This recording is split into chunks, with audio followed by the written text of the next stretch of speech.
en una de sus canciones, mejor vivir sin miedo. Indudablemente que es mucho mejor vivir sin miedo porque el miedo nos ata, nos esclaviza, nos atenaza y muchas veces impide realmente facilitarnos el ser como estamos llamados a ser. Hombres y mujeres que viven en libertad, sin miedo y con un único temor, el temor de Dios, que es el único temor sano que hay.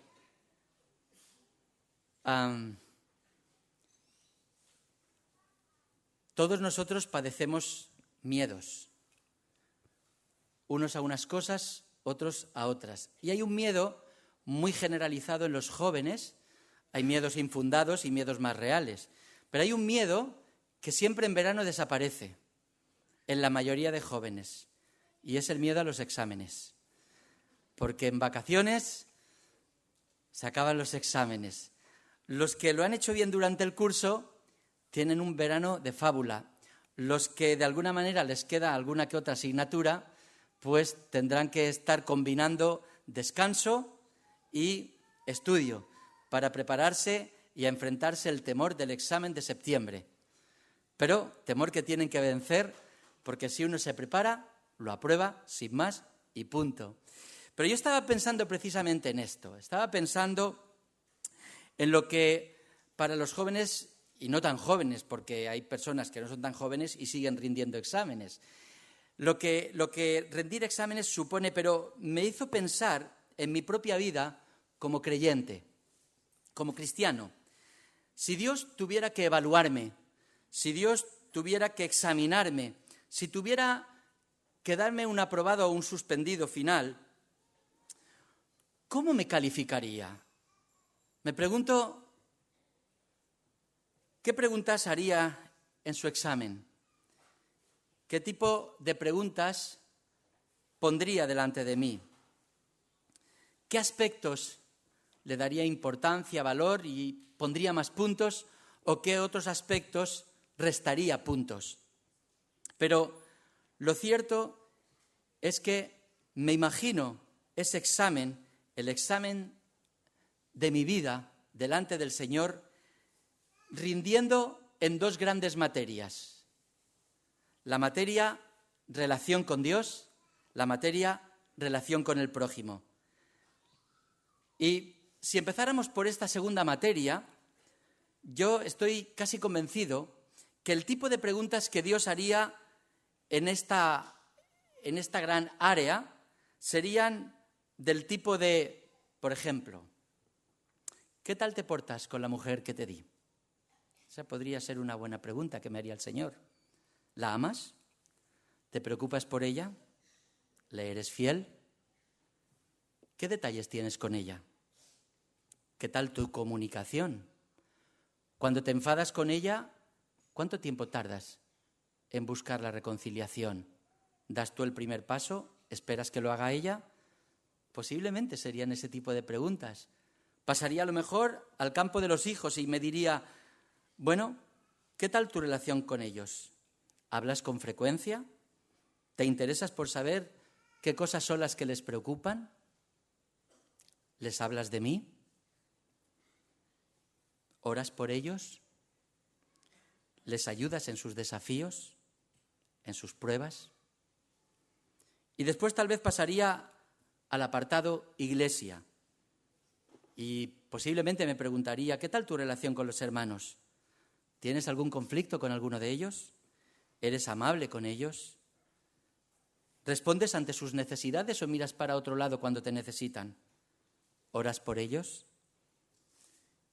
Y quizá después pasaría al apartado de la relación con el prójimo en general. Sabemos que Dios ya conoce las respuestas.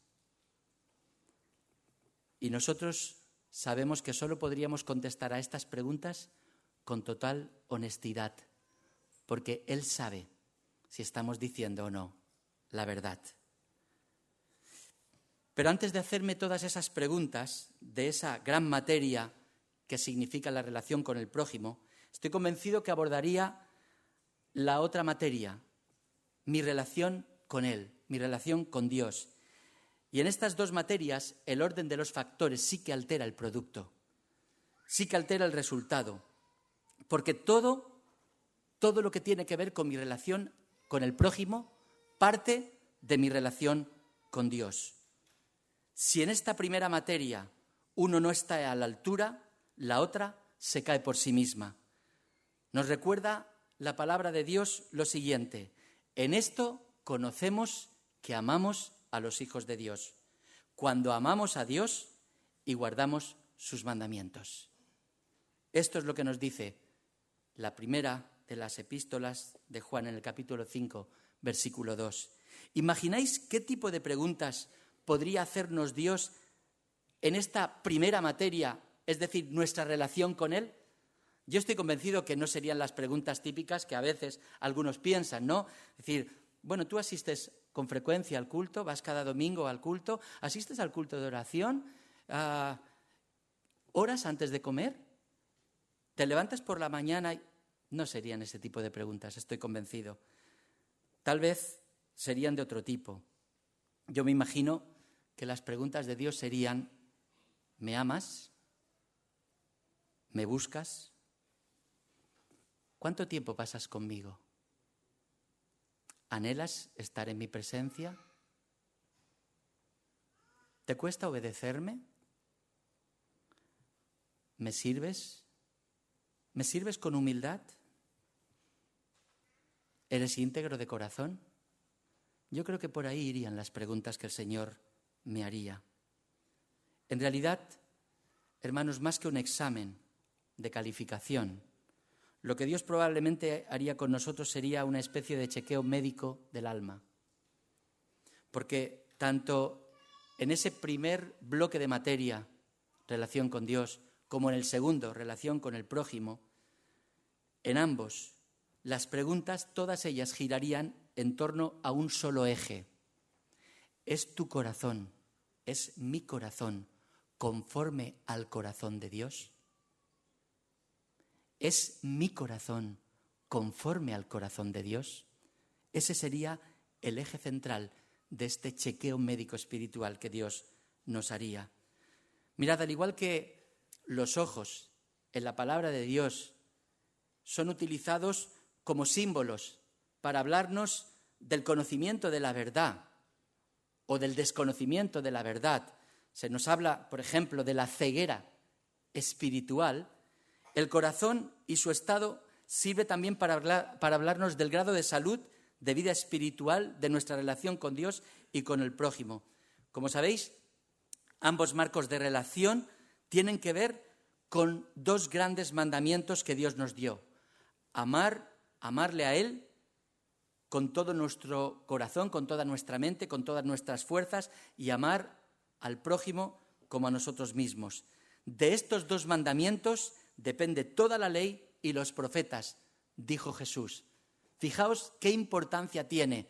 Lo más sagrado para todo el pueblo de Israel, para todo el pueblo judío, la ley, representada en Moisés, que recibió la ley de Dios, la ley, y los profetas, lo más importante que venía de parte de Dios, dice, todo ello queda contenido o depende de estos dos grandes mandamientos. Esto es el corazón de lo que Dios espera de nosotros. Todos sabemos de la importancia que tiene el corazón como órgano físico. Cuando nuestro corazón se altera, cuando se producen en él algunas arritmias, todo nuestro cuerpo siente los efectos. Cuando nuestro corazón se para, todo nuestro ser se para.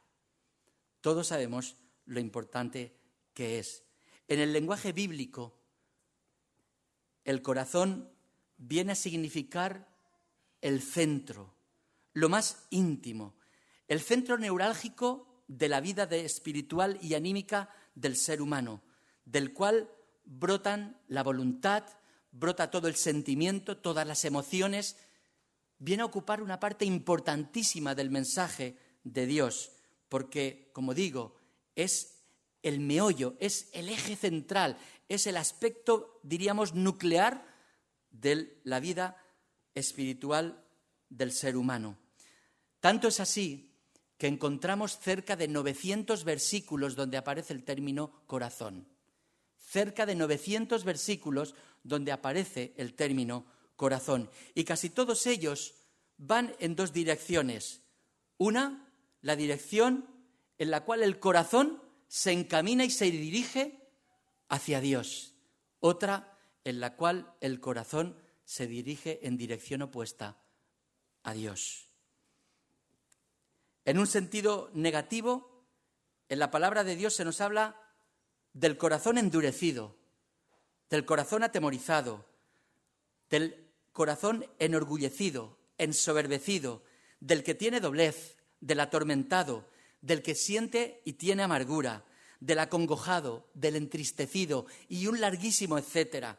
En un sentido positivo, en la palabra de Dios se nos habla del corazón como un corazón sabio, del corazón sencillo, del corazón generoso, del corazón humilde, del corazón reflexivo, del corazón recto, del corazón alegre, confortado, del que busca a Dios y también otro largo, etcétera. Mirad, basta con unos pocos versículos de muestra para darnos cuenta del papel tan importante que juega en nosotros y que nos muestra la palabra de Dios, el corazón, tal como se concibe en la palabra de Dios.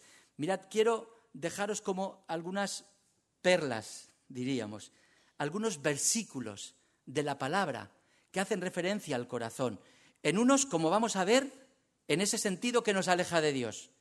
En otros, también como veremos, en esa otra dirección que nos acerca a Dios. Pero todos ellos de gran importancia. Y digo, es simplemente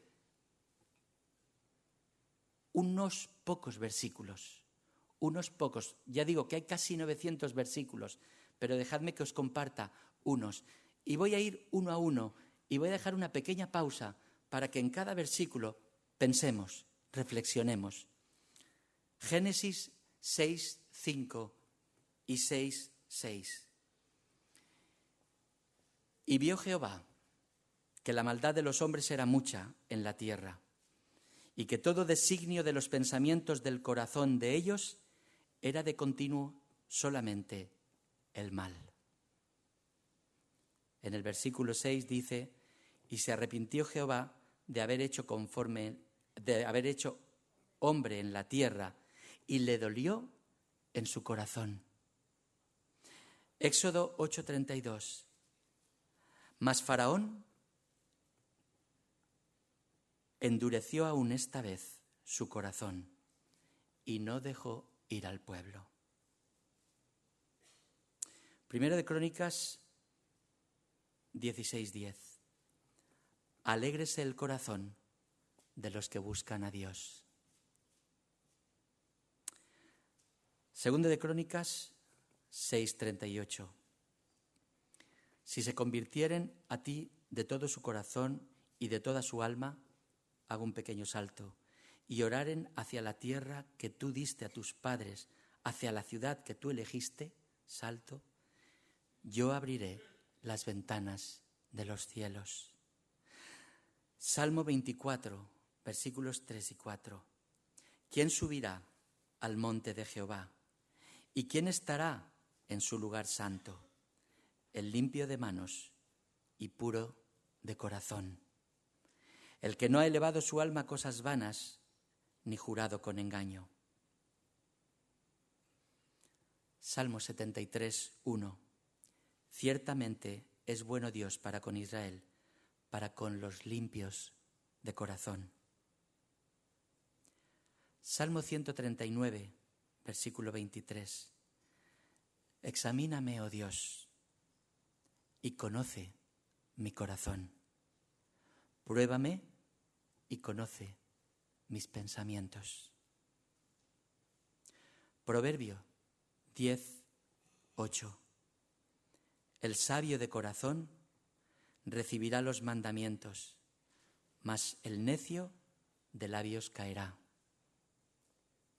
Proverbios 19, 3. La insensatez del hombre tuerce su camino y luego contra Jehová se irrita su corazón. Y esto es muy real, hermanos. El otro día escuchaba a un fotógrafo periodista, de estos que son enviados a la guerra, a tomar fotografías de la crueldad de la guerra. Y él decía, parece que el que creó todo esto, refiriéndose a Dios, se haya dormido ahí arriba o se haya olvidado de nosotros. Y me acordé de este versículo: la insensatez del hombre tuerce su camino y luego contra Jehová se irrita su corazón. Mateo 5:8. Bienaventurados los de limpio corazón, porque ellos verán a Dios. Mateo 6:21. Porque donde esté vuestro tesoro, allí estará vuestro corazón. Mateo 11:29. Llevad mi yugo sobre vosotros y aprended de mí, que soy manso y humilde de corazón, y hallaréis descanso para vuestras almas. Marcos 7:21. Porque de dentro del corazón de los hombres salen los malos pensamientos, los adulterios, las fornicaciones, los homicidios, los hurtos, las avaricias, las maldades, el engaño, la lascivia, la envidia, la maledicencia, la soberbia, la insensatez.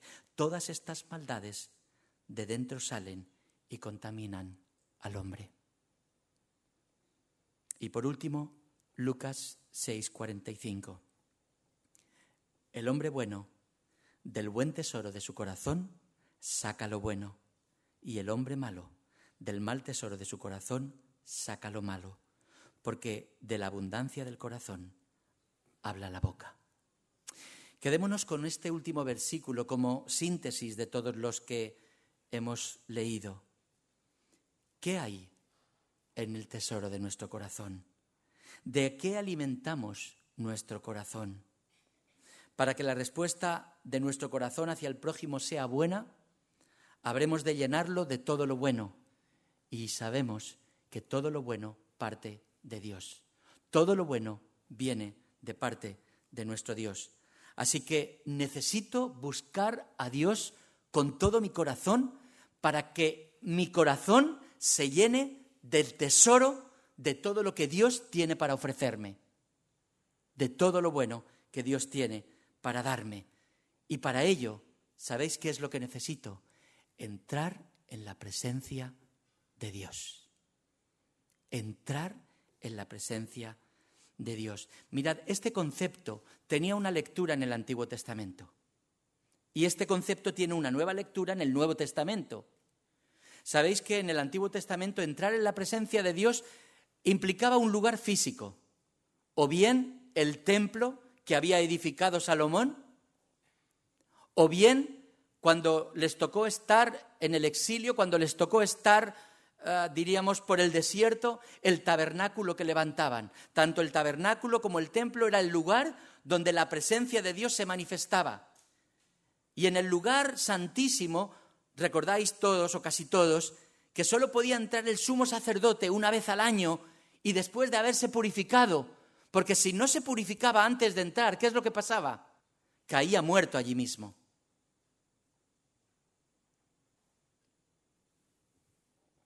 En el Nuevo Testamento cobra otra lectura, porque todos sabemos que cuando Jesús está muriendo en la cruz, ocurre algo.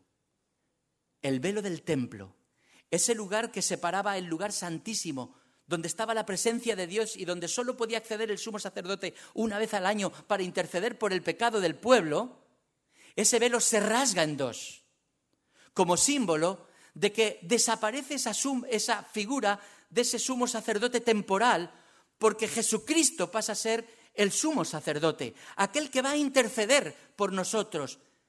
Tenemos acceso directo al Padre a través de Jesucristo. Y eso lo cambia todo. Por lo tanto, la lectura de entrar en la presencia de Dios del Antiguo Testamento y del Nuevo Testamento tienen, diríamos, dos significados un poco distintos, pero hay cosas comunes. Y me gustaría utilizar, hermanos, un texto de la palabra en el que se nos habla qué es lo que le sucedió a alguien que entró en la misma presencia de Dios. Y que, como digo, este personaje pertenece al Antiguo Testamento. Sin embargo, podemos tomar buena nota de algunos de los aspectos que todavía están vigentes en nuestro tiempo. Se encuentra en el capítulo 6 del libro del profeta Isaías. Y mirad lo que nos dice este texto. En el año de la muerte del rey Uzías, vi yo al Señor sentado sobre un trono alto y sublime, y la orla de su manto llenaba el templo. Por encima de él había serafines, cada uno tenía 6 alas, con 2 cubrían sus rostros, con 2 cubrían sus pies, y con 2 volaban. Y el uno al otro daba voces diciendo: Santo, santo, santo es el Señor de los ejércitos. Llena está toda la tierra de su gloria. Y se estremecieron los cimientos de los umbrales a la voz del que clamaba, y la casa se llenó de humo. Entonces dije: ay de mí, porque muerto soy, pues soy hombre de labios inmundos, y en medio de un pueblo de labios inmundo habito, porque han visto mis ojos al Rey, al Señor Dios de los ejércitos. Entonces voló hacia mí uno de los serafines con un carbón encendido en su mano que había tomado del altar con las tenazas, y con él tocó mi boca y dijo: he aquí, esto ha tocado tus labios y es quitada tu iniquidad y perdonado tu pecado. Y oí la voz del Señor que decía: ¿a quién enviaré y quién irá por nosotros? Entonces respondí: heme aquí, envíame a mí. Es interesante recorrer, leer, meditar, reflexionar en esta experiencia que el profeta Isaías tuvo cuando vio al Señor alto y sublime en aquel lugar, en el templo, símbolo de la presencia de Dios. ¿Qué es lo que le sucede a Isaías? Isaías queda sobrecogido por la grandeza de Dios, por la majestad de Dios. Lo estaba viendo. Se sobrecoge como cuando nos sobrecogemos, o mucho más que cuando nos sobrecogemos al ver algo por primera vez que de alguna manera nos asombra. No sé cuántos habéis tenido la experiencia de ir a algún lugar que os ha sobrecogido por su magnitud, por su belleza. Yo recuerdo hace muchos años, no sé si era en 1991, por ahí más o menos, hace años. Tuve la oportunidad de visitar las cataratas de Iguazú, en una época en la que había crecida de agua. Y aquel espectáculo visual me sobrecogió. Escuchar el ensordecedor ruido de las aguas, de millones y millones de litros cayendo por segundo. Un espectáculo impresionante para los ojos. Estoy convencido que esto se queda muy lejos de lo que vio Isaías. Vio la gloria de Dios y quedó sobrecogido. Pero sobre todo, quedó sobrecogido por algo que los serafines proclamaban a gran voz con sus labios. Santo, santo, santo es el Señor. Mirad, cuando en la literatura hebrea algo se repite 3 veces, es que le quiere dar una importancia tremenda a lo que está diciendo. Nosotros ahora leemos un periódico y sabemos cuándo se quiere resaltar algo, ¿verdad? Porque está en un tamaño más grande, en negrilla y a veces subrayado. Pues esto es letra grandísima, negrilla y súper subrayada. Le estaban diciendo a aquellos serafines, que por cierto, estos seres celestiales no aparecen en ningún otro lugar de la Biblia. Solo en este lugar, en este momento, aparecen. Que con 2 alas tapan su rostro como símbolo de respeto hacia Dios y porque además de todos era conocido por el pueblo de Israel que nadie que pudiera ver a Dios podría seguir vivo, sino que en ese instante caería muerto. Y esa fue la impresión que tuvo Isaías. Muerto soy, porque este hombre de labios inmundo, que habita en medio de un pueblo de labios inmundo, ha visto al Rey de Reyes. Ha visto a ese Dios que es 3 veces santo. Santo, el término que se utiliza en el hebreo, kadosh, significa cortado, separado de. Indica que Dios es totalmente otro, que no tiene nada que ver con Isaías. Que Isaías es una creación de Dios, pero él está delante del Creador. Que Isaías está delante del ser que es santo, que es puro, que no tiene mancha, que no tiene nada que ver con él, con Isaías. Isaías toma conciencia de eso.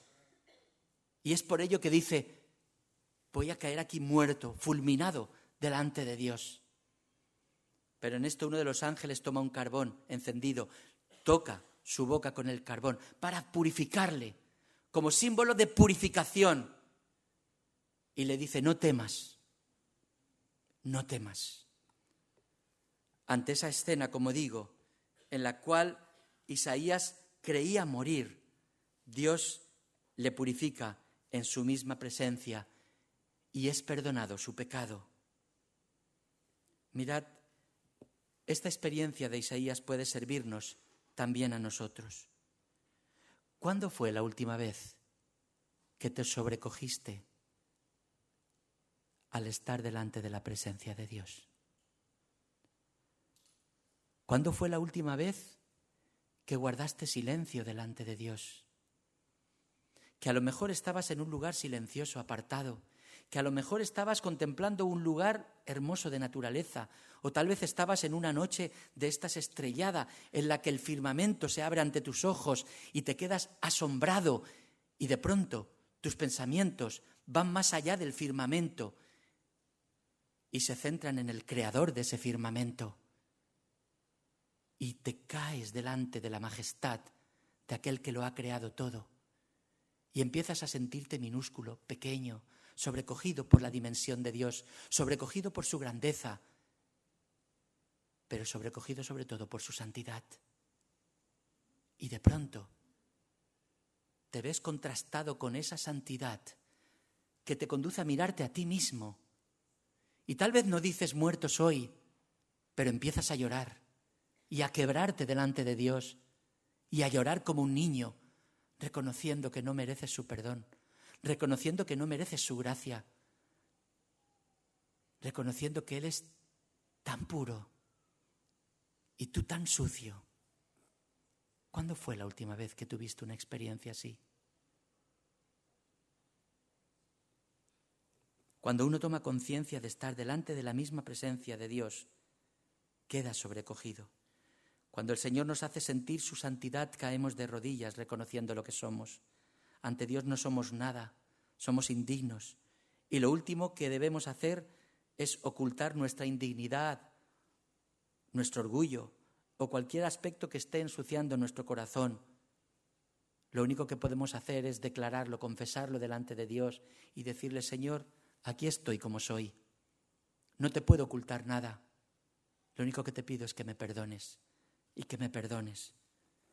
Si nuestra actitud es sincera y honesta delante de Dios, si nuestro arrepentimiento es genuino, entonces tenemos garantizado el perdón. Porque la palabra del Señor nos dice que si confesamos nuestros pecados, Él es fiel y justo para perdonarnos. Él es fiel y justo para perdonarnos, porque no es un Dios que se alegra o se goza en su ira, sino que se alegra y se goza en su misericordia, en su justicia y en su amor. Cuando entramos en la presencia de Dios, nuestra perspectiva de las cosas cambian.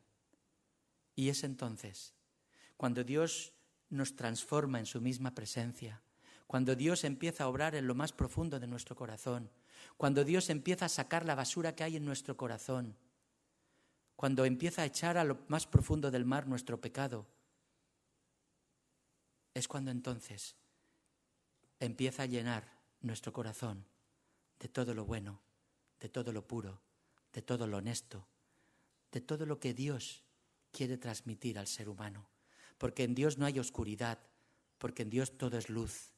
Y toda esa luz, toda esa claridad, toda esa bondad es la que quiere transmitir a nuestro corazón y llenar nuestro corazón de Él. Yo recuerdo, hermanos, tener una experiencia preciosa en este sentido. Para mi vergüenza hace unos cuantos años, que podría ser mucho más reciente. Pero recuerdo aquella experiencia como una experiencia muy significativa en mi vida. Recuerdo que sentí estar delante de la misma presencia de Dios y aquello automáticamente produjo lo que produjo en Isaías, un reconocimiento de mi yo verdadero, de aquello que disimulaba delante de los demás, pero que yo sabía que había en mi corazón, pero que yo sabía también que no podía esconder delante de Dios. Y abrí mi corazón y lo derramé delante de Dios. Y ¿sabéis? Experimenté no la ira de Dios, sino la misericordia y la gracia de Dios. Y me sentí tan profundamente perdonado que vi cómo el Señor, momento a momento, iba llenando de gozo mi corazón. De ese gozo que experimenta el que se siente perdonado. Esta mañana escuchaba en la radio una entrevista muy interesante. Muy interesante. Estaban entrevistando a uno de los que había sido un jefe del comando militar de ETA y que tenía a sus espaldas unos cuantos asesinatos y secuestros. Y estaba en el otro lado el hijo de uno de los que habían asesinado. Ambos habían hecho el esfuerzo de sentarse, uno para pedir perdón, el otro para otorgar el perdón. Y en todo el diálogo, en toda la conversación que se generó en esa tertulia, uno se da cuenta de lo complejo y lo difícil que es, pero también a la par lo fácil y sencillo que puede ser cuando es Dios el que opera en el corazón del ser humano. Y yo imagino ponerme en la piel del asesino, del que comete la falta, porque delante de Dios, no lo olvidemos, nosotros somos los que cometemos la falta. Y Dios es el que perdona. Yo me planteaba, ¿qué es más difícil, pedir perdón u otorgar el perdón? Y en esta mañana, en base a estos dos, yo pensaba que era más difícil otorgar el perdón. Y para Dios no es fácil otorgar el perdón. Y por eso cargó con las consecuencias. Toda esa condena, toda esa gravedad, la cargó sobre los hombros de su propio Hijo, sobre los hombros de Jesús, para que pudiéramos experimentar el perdón y la gracia. Acabo, hermanos, este mensaje. Considera el estado de tu corazón. Deja que sea Dios quien te haga el chequeo.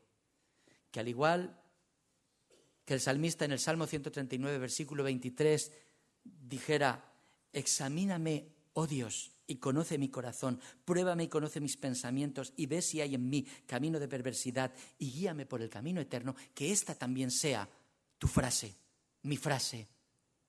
Examíname, oh Dios, y conoce mi corazón. Pruébame y conoce mis pensamientos. Dejémonos chequear por Dios, pero no lo hagas de cualquier manera.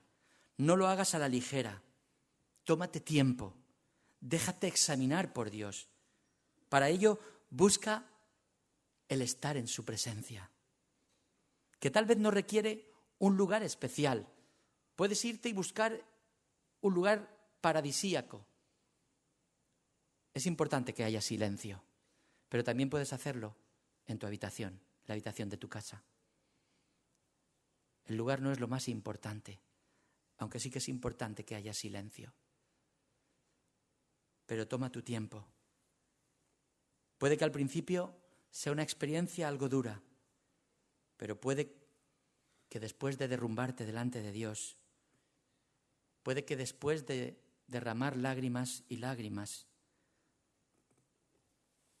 tu corazón esté totalmente abierto y receptivo a la gracia y a la bondad de Dios.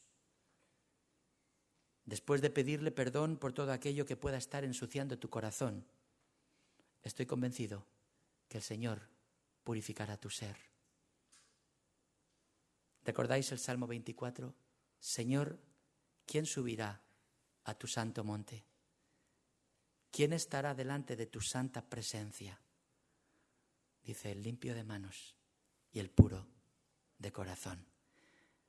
El Señor Jesús purifica nuestro corazón con su obra. El Espíritu Santo nos guía para que en humildad caigamos delante de ese Dios que está dispuesto a perdonarnos. Estoy convencido que el resultado de todo este proceso será precioso, porque Dios está dispuesto a limpiar tu ser. Y una vez que ha sido limpiado tu ser, una vez que todo tu ser esté puesto en armonía con Dios, será el momento en el que Dios te preguntará, ¿a quién enviaré? ¿Quién irá por nosotros? Y en ese momento le podrás responder, heme aquí, Señor, envíame a mí. Que el Señor obre con poder en nuestras vidas. Esta segunda materia de relación con el prójimo dependerá de cómo lleves tu relación con Dios. Porque una vez que hayas estado en su presencia, recuerda que necesitarás construir día a día esta relación con Dios. Día a día, momento a momento, alimentar esta relación con Dios, para que no te apartes ni a derecha ni a izquierda, para que vayas enfocado en la dirección en la que Él espera de tu vida. Hermanos, no sé con qué intensidad sonará en nuestros oídos aquello que decían los serafines. Santo, santo, santo es el Señor. Pero Dios quiera que todo el calado del significado de esta palabra cale en lo más profundo de nuestro corazón y estemos convencidos del gran privilegio que tenemos de que ese Dios, que es 3 veces santo, esté habitando en nosotros. Que Él nos bendiga y nos ayude.